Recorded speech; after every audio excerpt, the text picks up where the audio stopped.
Hi friends, ಎಲ್ಲರಿಗೂ ನಮಸ್ತೆ. ಮುದ್ದು ಸೊಸೆ ಮುಂದಿನ ಸಂಚಿಕೆಯಲ್ಲಿ ಏನಾಗುತ್ತೆ ನೋಡೋಣ ಬನ್ನಿ. ನೋಡೋದಕ್ಕೂ ಮುಂಚೆ ಯಾರು ವಿನೋದ ವೈಎಂ ಬ್ಲಾಗ್ಗೆ ಸಬ್ಸ್ಕ್ರೈಬ್ ಆಗಿಲ್ವೋ ಪ್ಲೀಸ್ ಸಬ್ಸ್ಕ್ರೈಬ್ ಆಗಿ, ಲೈಕ್ ಮಾಡಿ, ಶೇರ್ ಮಾಡಿ, ಕಮೆಂಟ್ ಮಾಡಿ, ಬೆಲ್ಲೈಕನ್ ಆಲ್ ಅಂತ ಒತ್ತಿ ಫ್ರೆಂಡ್ಸ್. ನನ್ನನ್ನು ಇಲ್ಲಿಂದ ಹೋಗು ಅಂತ ಹೇಳಕ್ಕೆ ಮುಂಚೆ ಕೋರ್ಟ್ ಏನು ಆದೇಶ ಕೊಟ್ಟೈತೆ ಅಂತ ನೋಡು ಅಂತ ಪತ್ರ ತೆಗೆದು ಆರ್ಡ್ರ್ ಕಾಪಿ ತೋರಿಸ್ತಾಳೆ ವಿದ್ಯಾ. ನೋಡೋಣ ನಮ್ಮ ಕಣ್ಮಣಿ ಎಷ್ಟು ಹೇಳ್ತಾ ಇದ್ರೂ ಅದನ್ನು ಕಾಗದ ಇಟ್ಕೊಂಡು ಎಷ್ಟೆಲ್ಲ ಡ್ರಾಮಾ ಮಾಡ್ತಾವಳೆ ಅಂತ ಸಾವಿತ್ರಿ ಹೇಳ್ತಾಳೆ. ಸಾವಿತ್ರಿ, ನೀನು ಹೊಸಿ ಸುಮ್ಕೆ ನಿಂತ್ಕೋ, ಕಣ್ಮಣಿ ನೀನು ಹೊಸಿ ತಾಳ್ಮೆಯಿಂದ ಮಾತಾಡವ್ವ ಅಂತ ಶಿವರಾಮೇಗೌಡರು ಹೇಳ್ತಾರೆ. ಓಹೋಹೋ, ಏನು ಕೋರ್ಟ್ ಆದೇಶ ಕೊಟ್ಬಿಟ್ಟೈತೆ ಅಂತ ನಾನು ನಿನ್ನ ಜೊತೆ ಬಾಳ್ತೀನಿ ಅಂತ ಅಂದ್ಕೊಂಡಿದ್ದೀಯೇ?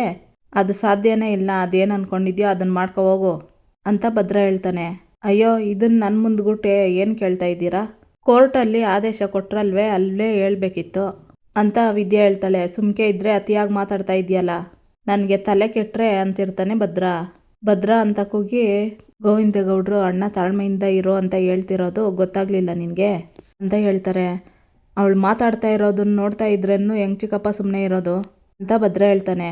ನೋಡಿ, ಕೋರ್ಟ್ ಆದೇಶನ ಈಗ ಅವಳು ಕೈಲಿ ಹಿಡ್ಕೊಬಂದು ಹಟ್ಟಿಯಲ್ಲಿ ಬಾಳ್ಬೇಕು ಅಂತ ಬಂದವಳೆ. ಅವಳನ್ನು ಅದು ಹೆಂಗಪ್ಪ ಬೇಡ ಅಂತ ಹೇಳಕ್ಕಾಗ್ತದೆ? ಶಿವರಾಮ, ಕಾನೂನು ಏನು ಅಂತ ನಾನು ನಿನಗೆ ಹೇಳ್ಕೊಡ್ಬೇಕಾಗಿಲ್ಲ ಕಣಪ್ಪ.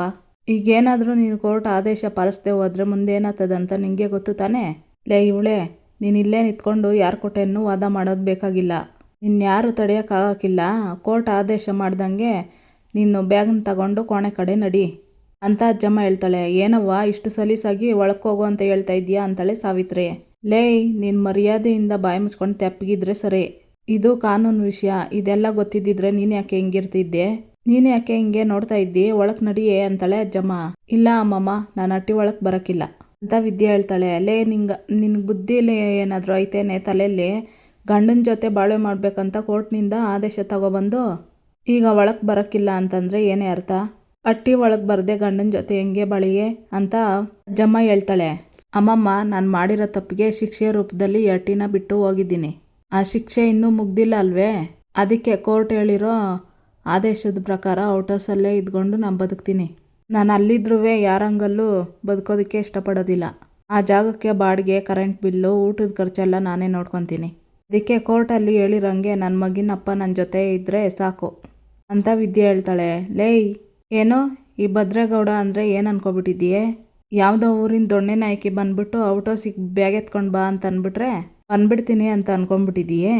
ಏಯ್, ಒಂದು ತಿಳ್ಕೊಬಿಡು, ನೀನೇನೇ ತಿಪ್ಪರ್ಲಾಗ ಹಾಕಿದ್ರು ನಾನು ಮಾತ್ರ ಅಲ್ಲಿಗೆ ಬರಲ್ಲ ಅಂತ ಹೇಳಿ ಭದ್ರ ಅಲ್ಲಿಂದ ಹೊರಟೋಗ್ತಾನೆ. ಭದ್ರ, ಅಲೋ ಭದ್ರ ಅಂತ ಕೂಗ್ತಿರ್ತಾಳೆ ಅಜ್ಜಮ್ಮ.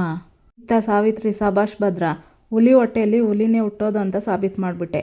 ಅಣ್ಣ, ಇವಳು ಕೂಟೆ ಬಾಳಕ್ಕಿಲ್ಲ ಅಂತ ಮುಖದ ಮೇಲೆ ಹೊಡೆದಂಗೆ ಹೇಳ್ಬಿಟ್ಟೋದ್ನಲ್ಲ ಭದ್ರ. ಇವಳು ಹಟ್ಟಿ ಒಳಗೆ ಬರೋಕ್ಕಿಲ್ಲ ಅಂತ ಹೇಳ್ತಾವಳಲ್ಲ. ಇನ್ಮೇಕೆ ಈ ಕಾಗದ ಮಾಡ್ಕೊಂಡು ಎಲ್ಲಾದರೂ ಹೋಗ್ಲಿ, ನಮಗೇನಂತೆ ಅಂತ ಹೇಳಿ ಸಾವಿತ್ರಿ, ಬನ್ನಿ ಹೋಗುವ, ವಿನಂತಿ ಬಾರೆ ಅಂತ ಅಂದ್ಬಿಟ್ಟು ಅಲ್ಲಿಂದ ಹೊರಡ್ತಾರೆ. ಏನಣ್ಣ ಹಿಂಗಾಗೋಯ್ತು? ಅಲ್ಲ, 6 ತಿಂಗಳು ಅವಳ ಜೊತೆ ಬಾಳ್ವೆ ಮಾಡಬೇಕು ಅಂತ ಹೇಳ್ತವ್ರೆ. ನಮ್ಮ ಭದ್ರ ಇದಕ್ಕೆ ಒಪ್ಕೊಂತಾನಿಯೇ ಅಂತ ಗೋವಿಂದೇಗೌಡರು ಹೇಳ್ತಾರೆ. ನೋಡೋಣ ಬಾ ಅಂತ ಹೇಳಿ ಶಿವರಾಮೇಗೌಡರು ಗೋವಿಂದೇಗೌಡರೆಲ್ಲ ಒಳಗಡೆ ಹೋಗ್ತಾರೆ. ಲೇ, ನಿನಗೇನಾದರೂ ಬುದ್ಧಿ ಐತೇನೆ? ನಾನು ನಿನ್ನ ಪರವಾಗಿ ಮಾತಾಡಿ ಅಷ್ಟೊಂದು ಜೋರಾಗಿ ಮಾತಾಡಿ ಹಟ್ಟಿ ಒಳಗಡೆ ಬಾ ಅಂತಂದರೆ ಬರೋಕ್ಕಿಲ್ಲ ಅಂತೀಯಲ್ಲ. ಸುಮ್ಮನೆ ಅಧಿಕ ಪ್ರಸಂಗ ಮಾಡೋಕ್ಕೆ ಹೋಗ್ಬೇಡ, ಎಲ್ಲ ಬಿಟ್ಟು ಒಳಕ್ಕೆ ನಡಿ ಅಂತಾಳೆ ಅಜ್ಜಮ್ಮ. ಇಲ್ಲ ಅಮ್ಮಮ್ಮ, ನೀವೇನೇ ಹೇಳಿದ್ರೂ ಒಳಕ್ಕೆ ಬರೋದಕ್ಕೆ ಮನಸಾಕ್ಷಿ ಒಪ್ಪೋಕ್ಕಿಲ್ಲ. ಅದಕ್ಕೆ ಆ ಔಟ್ ಹೌಸ್ ಕೀ ಕೊಟ್ಬಿಡಿ, ನಾನು ಅಲ್ಲೇ ಇರ್ತೀನಿ ಅಂತ ವಿದ್ಯೆ ಹೇಳ್ತಾಳೆ. ಚಂಪಾ, ಹೋಗಿ ನಿನ್ನ ಕೀ ತಗೋವಾ ಅಂತ ಮೋಹನ ಹೇಳ್ತಾಳೆ. ಸರಿ ಅಂತ ಹೋಗ್ತಾಳೆ ಚಂಪಾ. ಲೇ ಮೋಹನ, ಇವಳ್ಯಾಕೆ ಹಿಂಗೆ ಆಟ ಮಾಡ್ತಾ ಇದ್ದಾಳೋ? ಈಗ ಅವನು ಔಟ್ ಹೌಸ್ಗೆ ಬರೋಕ್ಕಿಲ್ಲ ಅಂತ ಹೇಳ್ಬಿಟ್ಟೋದ್ನಲ್ಲ ಅಲ್ವೇ, ಇವಳೊಬ್ಳೆ ಅಲ್ಲಿ ಇದ್ಕೊಂಡು ಅದೆಂಗೆ ಬಾಳ್ವೆ ಮಾಡಾಳು ಅಂತ ಅಜ್ಜಮ್ಮ ಹೇಳ್ತಾಳೆ. ಅಮ್ಮಮ್ಮ, ಅವ್ರೇನು ಹೇಳಿದ್ರು ಅವ್ರನ್ನ ಹೆಂಗೆ ಕರ್ಸ್ಕೋಬೇಕು ಅಂತ ನನಗೆ ಸಂದ ಗೊತ್ತು. ಯಾರ ಮಾತಿಗೂ ಅವ್ರು ಬೆಲೆ ಕೊಡದೆ ಹೋದ್ರೂ ಕೋರ್ಟ್ ಮಾತಿಗೆ ಬೆಲೆ ಕೊಡಲೇಬೇಕು. ನೀವೇನು ಯೋಚನೆ ಮಾಡಬೇಡಿ. ನಾನು ಆ ಔಟ್ ಹೌಸಲ್ಲಿ ನಿಮ್ಮ ಮೊಮ್ಮಗನ ಜೊತೆ ಬಾಳ್ವೆ ಮಾಡೇ ಮಾಡ್ತೀನಿ. ಅದನ್ನು ನೀವು ನೋಡ್ತೀರಾ ಅಂತಾಳೆ ವಿದ್ಯಾ. ಲೇ ಮಂಗ, ನೀನು ಈ ಹಟ್ಟಿ ಸೊಸೆ, ಇಲ್ಲಿರೋ ಅಧಿಕಾರ ಹಕ್ಕು ನಿನಗದೆ ಅಂತ ಅಜ್ಜಮ್ಮ ಹೇಳ್ತಾಳೆ. ಕೀ ತಗೊಬಂದು ಕೊಡ್ತಾಳೆ ಚಂಪಾ. ಇವಳೊಬ್ಳು ಹೇಳಿದ ಕೂಡಲೇ ಓಡೋಗಿ ಕೀ ತಗೊಬಂದ್ಬಿಟ್ಲು ಅಂತ ಅಜ್ಜಮ್ಮ ಹೇಳ್ತಾಳೆ. ಅತ್ತೆ, ಅವಳು ಒಂದ್ಸಲ ತೀರ್ಮಾನ ತಗೊಂಡ್ರೆ ಬದಲಾಯಿಸೋಕ್ಕಿಲ್ಲ ಅಂತ ನಿಮ್ಗೆ ಗೊತ್ತಲ್ವೇ? ಅವಳು ಇಷ್ಟಪಟ್ಟಂಗೆ ಔಟ್ ಹೌಸಲ್ಲೇ ಇದ್ಕೊಂಡು ಗಂಡನ್ನ ಕರ್ಸ್ಕೊಂಡ್ಲಿ ಬಿಡಿ.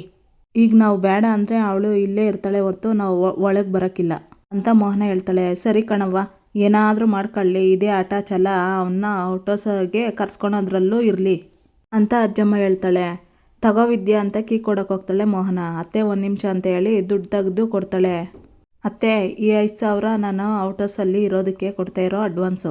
ಏನವ್ವ, ನನ್ನ ಸೊಸೆಗೆ ಅಡ್ವಾನ್ಸ್ ಕೊಡೋಷ್ಟು ದೊಡ್ಡವಳಾಗ್ಬಿಟ್ಟಿಯೇ ಅಂತ ಅಜ್ಜಮ್ಮ ಹೇಳಿದ್ರೆ ನೋಡ್ತಿರ್ತಾಳೆ ವಿದ್ಯಾ ಅಜ್ಜಮ್ಮನ ಮಕನ. ಏನೇ ಹಂಗೆ ನೋಡಿ ಕಣ್ಣು ಗುಡ್ಡೆ ಕಿತ್ತು ಗುಲಾಬ್ ಜಾಮೂನ್ ಮಾಡಿ ನುಂಗ್ಬಿಡ್ತೀನಿ ಅಂತ ಅಜ್ಜಮ್ಮ ಹೇಳ್ತಾಳೆ. ಆದರೂ ಪರವಾಗಿಲ್ಲ ಅಮ್ಮಮ್ಮ, ಹಂಗೆ ನನಗಿರೋದಕ್ಕೆ ಅಲ್ಲಿ ಸ್ವಾಭಿಮಾನ ಒಪ್ಪೋದಿಲ್ಲ.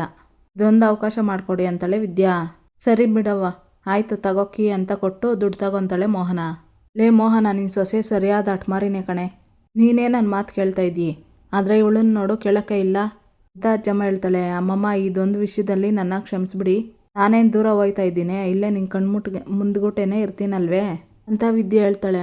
ಸರಿ ಆಯಿತು, ಹುಷಾರು ಅಂತಾಳೆ ಅಜ್ಜಮ್ಮ. ಬ್ಯಾಗೆಲ್ಲ ತಗ್ಲಾಕೊಂಡು ತೊಟ್ಲು ತೊಳ್ಕೊಂಡು ಹೋಗೋದಕ್ಕಂತ ಹೋಗ್ತಾಳೆ ವಿದ್ಯಾ. ನಿಂತ್ಕೋ ಅಂತಾಳೆ ಅಜ್ಜಮ್ಮ. ಖಾಲಿ ತಟ್ಲನ್ನು ಅಟ್ಟಿ ಒಳಗಡೆ ತಂದು ಈಗಾಗಿರೋ ಅನಾಹುತನೇ ಸಾಕು, ಅದು ಇಲ್ಲೇ ಇರಲಿ. ಮೋಹನ, ಮೊದಲು ಈ ತೊಟ್ಲನ್ನು ಅಟ್ಟದ ಮೇಲೆ ಮಡಗಿಸು. ಮಗು ಧ್ವನಿ ಕೇಳೋಗಂಟ ಈ ತೊಟ್ಲು ಅಟ್ಟದಿಂದ ಇಳಿಬಾರ್ದು ಕೆಳಗಡೆ. ಮಗುಗೆ ಸಂಬಂಧಪಟ್ಟ ಯಾವ ವಸ್ತುನೂ ಅಟ್ಟಿ ಒಳಗಡೆ ತರಬಾರ್ದು. ಪದ್ಧತಿ ಸಂಪ್ರದಾಯ ಅಂದರೆ ಸುಮ್ಕೆ ಅನ್ಕೊಂಡಿದ್ದೀರಾ ಅಂತ ಹೇಳಿ ಅಜ್ಜಮ್ಮ ಸರಿ ಹುಷಾರು ಹೊರಡು ಅಂತಾಳೆ ವಿದ್ಯಾಗೆ.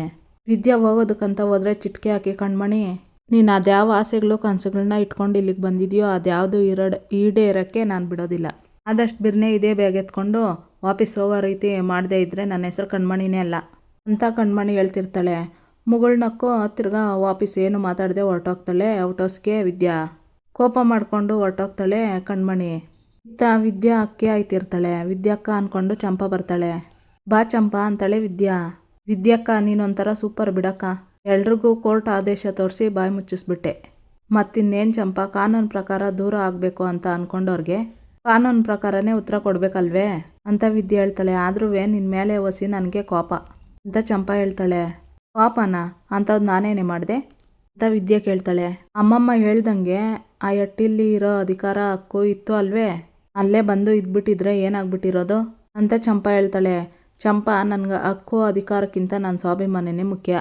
ಜೊತೆಗೆ ನನಗೆ ನಾನೇ ಶಿಕ್ಷೆ ಕೊಟ್ಕೊಂಡು ಅಟ್ಟಿ ಬಿಟ್ಟು ಈಚೆ ಹೋಗಿದ್ದೆ. ಈಗ ನಾನು ಅಲ್ಲಿ ಬಂದು ಇರ್ತೀನಿ ಅಂದರೆ ನನ್ನ ಮೇಲೆ ನನಗೆ ಅಸಹ್ಯ ಆಗೋಕ್ಕಿಲ್ವೇ? ನನಗೆ ನನ್ನ ಮಗುಗೆ ನ್ಯಾಯ ಬೇಕು.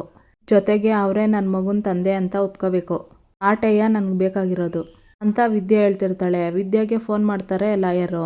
ವಿದ್ಯಾ ಫೋನ್ ಆನ್ ಮಾಡಿ ಹೇಳಿ ಮೇಡಮ್ ಅಂತಾಳೆ. ವಿದ್ಯಾ, ಕೋರ್ಟ್ ಆರ್ಡರ್ ಪ್ರಕಾರ ನಿನ್ನ ಗಂಡನ ಮನೆಗೆ ಹೋದ್ಯಾ ಅಂತ ಲಾಯರ್ ಕೇಳ್ತಾರೆ. ಇಲ್ಲ ಮೇಡಮ್, ನನ್ನ ಮಗಿನ ಅಪ್ಪನ ಔಟ್ ಹೌಸಲ್ಲಿದ್ದೀನಿ ಅಂತ ವಿದ್ಯೆ ಹೇಳ್ತಾಳೆ. ಔಟ್ ಹೌಸಾ? ಯಾಕೆ? ನಿನ್ನನ್ನೇನಾದರೂ ಮನೆ ಒಳಗಡೆ ಬರಬೇಡ ಅಂತಾರೆ ಲಾಯರು. ಅವರೇನು ನನಗೆ ಹೇಳಲಿಲ್ಲ. ನನ್ನ ಮನಸ್ಸಾಕ್ಷಿ ನನ್ನ ಸ್ವಾಭಿಮಾನ ಒಪ್ಕೊಂಡಿಲ್ಲ, ಅದಕ್ಕೆ ನಾನು ಇಲ್ಲಿಗೆ ಬಂದ್ಬಿಟ್ಟೆ ಅಂತ ವಿದ್ಯೆ ಹೇಳ್ತಾಳೆ. ಆದರೂ ನೀನು ತುಂಬ ಸ್ವಾಭಿಮಾನ ಬಿಡು. ಅದು ಸರಿ, ನಿನ್ನ ಗಂಡ ಅಲ್ಲ ನಿನ್ನ ಮಗುನ ತಂದೆ ಔಟ್ ಹೌಸ್ಗೆ ಬಂದಿದ್ದಾರಾ ಅಂತ ಕೇಳ್ತಾರೆ ಲಾಯರು. ಇಲ್ಲ ಮೇಡಮ್, ಅವ್ರು ಇನ್ನೂ ಇಲ್ಲಿಗೆ ಬಂದಿಲ್ಲ, ಇಲ್ಲಿಗೆ ಬರೋಕ್ಕಿಲ್ಲ ಅನ್ನಿಸ್ತೈತೆ ಅಂತಾಳೆ ವಿದ್ಯಾ. ಆಗ ಹೇಳೋಕ್ಕೆ ಅವ್ರಿಗೆ ಅವಕಾಶನೇ ಇಲ್ಲ. ಕೋರ್ಟು ಕ್ಲಿಯರಾಗಿ 6 ತಿಂಗಳು ಒಟ್ಟಿಗೆ ಇರಬೇಕು ಅಂತ ಹೇಳಿದೆ. ಅಂದಮೇಲೆ ನೀನು ಯಾಕೆ ಬರಲ್ಲ ಅನ್ಕೊತೀಯ? ಅಂಥದ್ದೇನಾಯಿತು ಅಂತ ಲಾಯರ್ ಹೇಳ್ತಾರೆ. ಮೇಡಮ್, ಅದೇನಾಯಿತು ಅಂತ ಹೇಳಿ ಭದ್ರ ಹೇಳಿದ್ದನ್ನೆಲ್ಲ ಹೇಳ್ತಿರ್ತಾಳೆ ವಿದ್ಯಾ. ಇದನ್ನೆಲ್ಲ ಕೇಳಿ ಲಾಯರು, ನೋನೋ ಆ ರೀತಿ ಮಾಡಿದ್ರೆ ಅವ್ರಿಗೆ ಪ್ರಾಬ್ಲಮ್ ಆಗುತ್ತೆ ಅಂತ ಹೇಳ್ತಾರೆ. ಅದೇ ಅವ್ರಿಗೆ ಅರ್ಥ ಆಗ್ತಾ ಇಲ್ಲ ಮೇಡಮ್ ಅಂತಾಳೆ ವಿದ್ಯಾ. ಸರಿ ಬಿಡು, ಇದನ್ನು ಹೇಗೆ ಹ್ಯಾಂಡಲ್ ಮಾಡಬೇಕೋ ಹ್ಯಾಂಡಲ್ ಮಾಡಿ ಆದಷ್ಟು ಬಿರಿನೇ ನಿಮ್ಮ ಜೊತೆ ಬರಬೇಕು ಆಗ ಮಾಡ್ತೀನಿ ಅಂತ ಹೇಳಿ ಲಾಯರು ಫೋನ್ ಕಟ್ ಮಾಡ್ತಾರೆ. ಇತ್ತ ಕಣ್ಮಣಿ ಒಬ್ಳೇ ಕೂತಿರ್ತಾಳೆ ಮುನ್ಸ್ಕೊಂಡು. ಅಲ್ಲಿಗೆ ಮಜ್ಜಿಗೆ ತೊಗೊಂಬರ್ತಾಳೆ ಮೋಹನ. ಕಣ್ಮಣಿ, ನಿನ್ಗಿನ್ನೂ ಕೋಪ ಕಮ್ಮಿ ಆಗಿಲ್ಲಲ್ವೇ? ಮಜ್ಜಿಗೆ ತಂದಿದ್ದೀನಿ ಕುಡಿ, ಕೋಪ ಕಮ್ಮಿ ಆಗ್ತೈತೆ ಅಂತ ಮೋಹನ ಹೇಳ್ತಾಳೆ. ನೀನು ಮಾತಾಡಬೇಡ, ಸುಮ್ಮನೆ ಹೋಗಮ್ಮ. ಮನೇಲಿ ಇಷ್ಟೆಲ್ಲ ಆಗದೆ ಒಂದೇ ಒಂದು ಮಾತಾದರೂ ಹೇಳಿದ್ದೀರಾ ನನ್ನ ಹತ್ರ ಅಂತ ಕಣ್ಮಣಿ ಕೇಳ್ತಾಳೆ. ಕಣ್ಮಣಿ, ಸಂತೋಷದ ವಿಷಯ ಆಗಿದ್ರೆ ಹೇಳ್ಬೋದಿತ್ತಲ್ವೇ, ಆದರೆ ಈ ಅಟ್ಟಿಯಲ್ಲಿ ನಡೀತಾ ಇರೋದು ಒಂಥರ ಯುದ್ಧ. ಅಟ್ಟಿನೇ ನರಣರಂಗ ಆಗಿರಬೇಕಾದ್ರೆ ದೂರದಲ್ಲಿರೋ ನಿನ್ನ ಮನಸ್ಸು ಸ್ಥಿತಿ ಹಾಳಾಗಬಾರ್ದು ಅಂತ ಹೇಳಿಲ್ಲ ಅಷ್ಟೇಯ ಅಂತ ಮೋಹನ ಹೇಳ್ತಾಳೆ. ದೂರದಲ್ಲಿದ್ದೆ ಅಂದ್ಬಿಟ್ಟು ಮನಸ್ಸಿಂದನೇ ದೂರ ಮಾಡಿಬಿಟ್ಟು ಈ ಅಟ್ಟಿ ಮಗಳು ಅನ್ನೋದನ್ನೇ ಮರ್ತುಬಿಟ್ರಲ್ಲ ಅಂತ ಕಣ್ಮಣಿ ಹೇಳ್ತಾಳೆ. ಎಲ್ಲೋ ದೂರದಲ್ಲಿರೋ ನಿನ್ನ ಮನಸ್ಸಿಗೆ ನೋವು ಯಾಕೆ ಕೊಡೋದು ಅಂತಾಳೆ ಮೋಹನ. ನೆಮ್ಮದಿಯಾಗಿರೋದಕ್ಕೆ ನಾನು ಇದ್ದಿದ್ದು ಡಿಸಿಪ್ಲಿನೇ ಜೀವನ ಅಂತ ಅಂದ್ಕೊಂಡಿರೋ ನಿಮ್ಮ ಅಣ್ಣನ ಹತ್ರ. ಅವ್ರ ಡಿಸಿಪ್ಲಿನ್ ಕಾಟ ತಡಿಲಾರ್ದೆ ಎಷ್ಟೋ ಜನ ಮಿಲ್ಟ್ರಿನೇ ಬಿಟ್ಟೋಗವ್ರೆ ಗೊತ್ತಾ ನಿಂಗೆ? ಗಡಿಯಾರದಲ್ಲಿ 5 ಗಂಟೆ ಆದರೆ ಎದ್ದೇಳಬೇಕು, 8 ಗಂಟೆ ಆದರೆ ತಿಂಡಿ ಟೇಬಲ್ ಮೇಲೆ ಇಡಬೇಕು, ರಾತ್ರಿ 9 ಗಂಟೆ ಆದಮೇಲೆ ಅಂತೂ ಮಾತಾಡೋಕ್ಕೂ ಪರ್ಮಿಷನ್ ತಗೋಬೇಕು. ಅದು ನಮ್ಮ ಪಾಲಿಗೆ ಅಟ್ಟಿ ಎಲ್ಲ ಜೈಲಾಗಿತ್ತು. ಹಂಗೆ ಬದುಕಿವ್ನಿ ನಾನು. ಹೋಗ್ಲಿ ಆ ಜೈಲಿಂದ ಇಲ್ಲಿಗೆ ಬಂದಿದ್ದೀನಿ, ಇಲ್ಲಾದ್ರೂ ನೆಮ್ಮದಿಯಾಗಿರೋಣ ಅಂದರೆ ಇಲ್ಲಿ ನೋಡಿದ್ರೆ ದೊಡ್ಡ ರಣರಂಗನೇ ಆಗೈತೆ ಅಂತ ಕಣ್ಮಣಿ ಹೇಳ್ತಾಳೆ. ಅದಕ್ಕೆ ನಾನು ಹೇಳ್ತಾ ಇರೋದು, ಇದ್ಯಾವುದನ್ನು ತಲೆಗೆ ಹಾಕೊಂಡೆ ಆದಷ್ಟು ಬಿರ್ನೆ ಮದುವೆ ಆಗಿ ಗಂಡನ ಜೊತೆ ಸಂತೋಷವಾಗಿರು ಅಂತಾಳೆ ಮೋಹನ. ಓ ಅದಕ್ಕೇನ ಇಲ್ಲಿ ಕರ್ಸ್ಕೊಂಡಿರೋದು ಆಗಿದ್ರೆ? ನೋಡು ಅದೆಲ್ಲ ಸೀನೆ ಇಲ್ಲಮ್ಮ, ಮದುವೆ ಮಾತುಕತೆ ಮಾಡಿದ್ರೆ ಈ ಅಟ್ಟಿ ಬಿಟ್ಟು ಹೋಗ್ತಾ ಇರ್ತೀನಿ ಅಟಯ್ಯ. ನೋಡಮ್ಮ ನನ್ನ ಜೀವನದಲ್ಲಿ ಸಣ್ಣ ಪುಟ್ಟ ಆಸೆ ಕೂಡ ಪೂರೈಕೆ ಮಾಡ್ಕೊಳಕ್ಕಾಗಿಲ್ಲ, ಇನ್ನು ಕಣ್ಣು ಕನಸು ಒಂದೂ ಕೈಗೂಡಿಲ್ಲ. ಅದೂ ಅಲ್ಲದೆ ನಮ್ಮಣ್ಣ ಈ ಪರಿಸ್ಥಿತಿಯಲ್ಲಿ ಇರಬೇಕಾದ್ರೆ ನಾನು ಹೆಂಗಮ್ಮ ಮದುವೆ ಆಗಲಿ ಅಂತ ಹೇಳಿ ಕೋಪ ಮಾಡ್ಕೊಂಡು ಕುತ್ಕೊಂತಾಳೆ ಕಣ್ಮಣಿ. ಶಿವರಾಮೇಗೌಡರು ಬಂದು ತಲೆ ಸವರ್ತಾರೆ. ಕೋಪ ಮಾಡಿಕೊಂಡು ಮುಂದೆಗಡೆ ಓಡ್ ಬಂದ್ಬಿಡ್ತಾಳೆ ಎದ್ದು. ಕಣ್ಮಣಿ ಇತ್ತ ವಿನಂತಿ ಔಟ್ ಹೌಸ್ ಹತ್ರ ಬಂದು ಅತ್ತಿಂದಿತ್ತ ಓಡಾಡ್ತಾ ಇರ್ತಾಳೆ, ನೋಡ್ತಿರ್ತಾಳೆ. ಅಲ್ಲಿಗೆ ಸಾವಿತ್ರಿ ಬರ್ತಾಳೆ. ಲೇ ಯಾಕೆ ಇಲ್ಲಿಗೆ ಬಂದಿದ್ಯಾ, ಯಾಕೆ ಇಷ್ಟೊಂದು ಕೋಪ ಮಾಡ್ಕೊಂಡಿದ್ಯಾ ಅಂತ ಕೇಳ್ತಾಳೆ. ಅಲ್ಲ ಕಣವ್ವ, ಬರೋದೇ ಇಲ್ಲ ಅಂತ ಹೇಳ್ಬಿಟ್ಟು ಹೋದವಳು ಇವಾಗ ತಿರ್ಕೊಂಬಂದು ಔಟ್ ಹೌಸ್ ಸೇರ್ಕೊಂಡವಳೆ. ಇದೆಲ್ಲ ನೋಡ್ತಾ ಇದ್ರೆ ಅವಳು ನೇರವಾಗಿ ನುಗ್ಗದೆ ಇರೋ ಬರೋ ಅಡೆತಡೆ ಎಲ್ಲ ದಾಟ್ಕೊಂಡು ಅಟ್ಟಿ ಒಳಗಡೆ ಸೇರ್ಕೊಂಡೋ ಪ್ಲಾನ್ ಮಾಡ್ತಾವಳೆ ಅಂತ ವಿನಂತಿ ಹೇಳ್ತಾಳೆ. ಹೂ ಕಣೆ, ಅವಳ ಮೇಲೆ ಬೀಳೋ ಕಲ್ಲನ್ನೇ ಅಡಿಕಲ್ಲು ಮಾಡ್ಕೊಳೋ ಜಾಯಮಾನ ಅವಳದು. ಅಟ್ಟಿ ಒಳಗೆ ಭದ್ರವಾಗಿ ಜಾಗ ಮಾಡ್ಕೋಬೇಕು ಅಂತಾನೆ ಕೋರ್ಟಲ್ಲಿ ಅವತಾರ ತೆಗೆದು 6 ತಿಂಗಳು ಕಾಲಾವಕಾಶ ತಗೋಬಿಟ್ಲು. ಈಗ ನಾವು ತಾನೇ ಏನು ಮಾಡೋಕ್ಕಾಗುತ್ತೆ ಅಂತಾಳೆ ಸಾವಿತ್ರಿ. ಹಂಗನ್ಬಿಟ್ಟು ನಾವೇನಾದರೂ ತೆಪ್ಪಗಾಗ್ಬಿಟ್ರೆ ನಾಳೆ ಬೀದಿ ಪಾಲು ಆಗ್ಬೇಕಾಗ್ತದೆ.